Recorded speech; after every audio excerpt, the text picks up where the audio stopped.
अफीम एक सूखा लेटेक्स है जो अफीम पोस्ता पापावर सोम्निफेरम के बीज कैप्सूल से प्राप्त होता है। लगभग 12% अफीम एनोल्जेसिक अल्कलॉइड मॉर्फिन से बना होता है, जिसे औषधीय उपयोग और अवैध दवा व्यापार के लिए हेरोइन और अन्य सिंथेटिक ओपियोइड का उत्पादन करने के लिए रासायनिक रूप से संसाधित किया जाता है। अफीम आज तक दर्द से राहत पाने का सबसे अच्छा ज्ञात स्रोत है। ओपियम शब्द ग्रीक शब्द ओपियन से लिया गया है। अरब में इसे अफ्यून के नाम से जाना जाता था, चीनी में इसे यापियन कहा जाता था, फारसी में इसे अफियम के नाम से जाना जाता था, प्राचीन इंडो आर्यन भाषा संस्कृत में इसे अहीफेन के नाम से जाना जाता था, जिसका अर्थ है सांप का जहर। भारत के उत्तर पूर्व भाग में इसे कानी कहा जाता है। ओपियम को सहस्राब्दियों से दर्द से राहत देने के लिए जाना जाता है और सर्जिकल एनोल्जेसिया के लिए इसका उपयोग कई शताब्दियों से दर्ज किया गया है। इसका मतलब है कि सर्जरी में यह एक प्रमुख पदार्थ है जहां से एनेस्थीसिया की दवा बनाई जाती है। सर्जरी करने से पहले मानव शरीर के एक विशेष क्षेत्र को बेहोश किया जाना चाहिए और सर्जरी के लिए एनेस्थीसिया बहुत महत्वपूर्ण है। अफीम बेहोशी की दवा बनाने में सहायक है। सुमरियन मिट्टी की गोली को चिकित्सा नुस्खों की दुनिया की सबसे पुरानी दर्ज सूची माना जाता है। कुछ विद्वानों का मानना है कि टैबलेट पर अफीम पोस्त का उल्लेख किया गया है। अफीम एक शक्तिशाली मादक औषधि है जो अफीम पोस्त के पौधे से प्राप्त होती है। इसका उपयोग इसके औषधीय गुणों और मनोरंजक औषधि के रूप में सदियों से किया जाता रहा है। ओपियम में मॉर्फिन और कोडीन सहित कई सक्रिय यौगिक होते हैं जो केंद्रीय तंत्रिका तंत्र पर कार्य करते हैं और दर्द से राहत, बेहोश करने की क्रिया, उत्साह और श्वसन अवसाद जैसे प्रभाव पैदा करते हैं। ये प्रभाव विभिन्न चिकित्सीय स्थितियों, विशेष रूप से दर्द प्रबंधन के इलाज के लिए अफीम को मूल्यवान बनाते हैं। इसकी थोड़ी सी मात्रा गर्भाशय के एक दाने के बराबर लेने पर दर्द कम करने वाली, नींद लाने वाली और पाचन को बढ़ाने वाली होती है। लेकिन इसे ज्यादा पिया जाता है तो ये बहुत पीड़ा देता है, पुरुषों को सुस्त बनाता है और मारता है। भूमध्यसागरीय क्षेत्र में मानव उपयोग के सबसे पुराने पुरातात्विक साक्ष्य मौजूद हैं। सबसे पुराने ज्ञात बीज नवपाषाण युग में 5000 ईसा पूर्व से अधिक समय के हैं, जिनका उपयोग भोजन, एनेस्थेटिक्स और अनुष्ठान जैसे उद्देश्यों के लिए किया जाता है। प्राचीन ग्रीस के साक्ष्य से पता चलता है कि अफीम का सेवन कई तरीकों से किया जाता था, जिसमें वाष्प, सपोसिटरी, मेडिकल पोल्टिस और आत्महत्या के लिए हेमलॉक के साथ संयोजन शामिल था।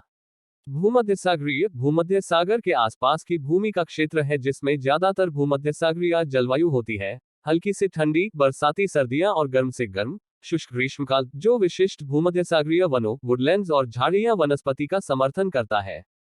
प्राचीन काल से अफीम के उत्पादन के तरीकों में महत्वपूर्ण बदलाव नहीं हुआ है। पापावर सोमनिफेरम पौधे के चयनात्मक प्रजनन के माध्यम से फेनेंथ्रीन एल्कलॉइड मॉर्फिन, कोडीन और कुछ हद तक थेबाइन की सामग्री में काफी वृद्धि हुई है। आधुनिक समय में अधिकांश थेबाइन, जो अक्सर ऑक्सीकोडोन, हाइड्रोकोडोन, हाइड्रोमोर्फोन और अन्य सेमीसिंथेटिक ओपिएट्स के संश्लेषण के लिए कच्चे माल के रूप में कार्य करता है, पापावर ओरिएंटल या पापावर ब्रैक्टिएटम निकालने से उत्पन्न होता है। अवैध दवा व्यापार के लिए मॉर्फिन निकाला जाता है। अफीम लेटेक्स से थोक वजन में 88% की कमी आई। फिर इसे हेरोइन में बदल दिया जाता है जो लगभग 2 गुनी शक्तिशाली होती है और समान कारक से मूल्य बढ़ा देती है। कम वजन और थोक के कारण तस्करी करना आसान हो जाता है। अफीम का दुरुपयोग और लत की संभावना के कारण अफीम का उत्पादन और वितरण वैश्विक स्तर पर एक महत्वपूर्ण चिंता का विषय रहा है। कई देशों ने अवैध अफीम व्यापार और उपयोग को नियंत्रित करने और रोकने के लिए सख्त नियम और कानून लागू किए हैं।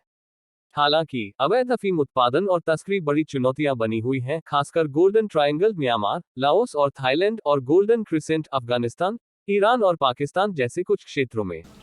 गोल्डन ट्रायंगल एशिया के अवैध अफीम उत्पादन के 2 प्रमुख क्षेत्रों में से एक को दिया गया नाम है। इसकी भौगोलिक सीमाएं वह क्षेत्र हैं जहां चीन, थाईलैंड, लाओस और म्यांमार की सीमाएं रुक और मेकांग नदियों के संगम पर मिलती हैं। गोल्डन ट्रायंगल नाम सीआईए द्वारा गढ़ा गया था और आमतौर पर इसे संदर्भित करने के लिए अधिक व्यापक रूप से उपयोग किया जाता है। लगभग 950,000 वर्ग किलोमीटर का क्षेत्र जो 4 निकटवर्ती देशों के पहाड़ों को ओवरलैप करता है। भारत में अफीम पोपी की खेती 10वीं शताब्दी से की जा रही है।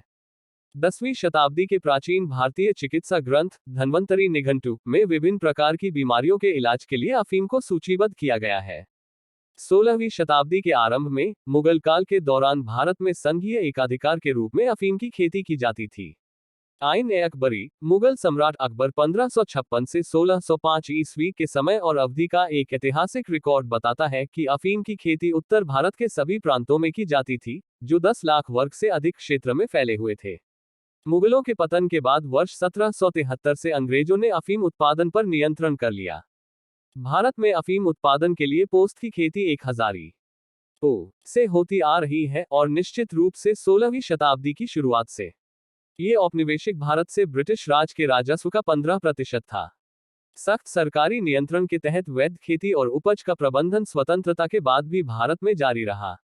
स्वतंत्रता के बाद भारत सरकार इसके उत्पादन और उपयोग की जांच और निगरानी करती है। भारत गम अफीम का उत्पादन करने के लिए संयुक्त राष्ट्र एकल कन्वेंशन ऑन नारकोटिक ड्रग्स 1961 द्वारा अधिकृत एकमात्र देश है।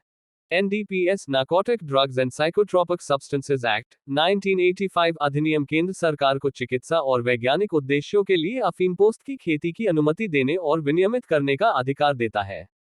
भारत सरकार हर साल उन इलाकों को अधिसूचित करती है जहां अफीम की खेती का लाइसेंस दिया जा सकता है और साथ ही लाइसेंस जारी करने की सामान्य शर्तें भी। इन अधिसूचनाओं को आमतौर पर अफीम नीतियां कहा जाता है। मध्य प्रदेश, राजस्थान और उत्तर प्रदेश राज्यों में अधिसूचित क्षेत्रों में अफीम की खेती की अनुमति है।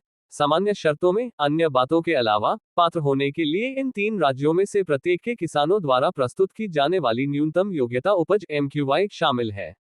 अगले वर्ष में लाइसेंस के लिए भारत सरकार हर साल अफीम पोस्ता की खेती के लिए लाइसेंसिंग नीति की घोषणा करती है, जिसमें अन्य बातों के साथ साथ लाइसेंस जारी करने या नवीनीकरण के लिए न्यूनतम अर्हक उपज, एक व्यक्तिगत किसान द्वारा खेती की जा सकने वाली अधिकतम भूमि, अधिकतम लाभ जो दिया जा सकता है और निर्धारित किया जाता है। अफीम और उसके डेरिवेटिव, जैसे हेरोइन के दुरुपयोग के दुनिया के कई हिस्सों में विनाशकारी सामाजिक और सार्वजनिक स्वास्थ्य परिणाम हुए हैं।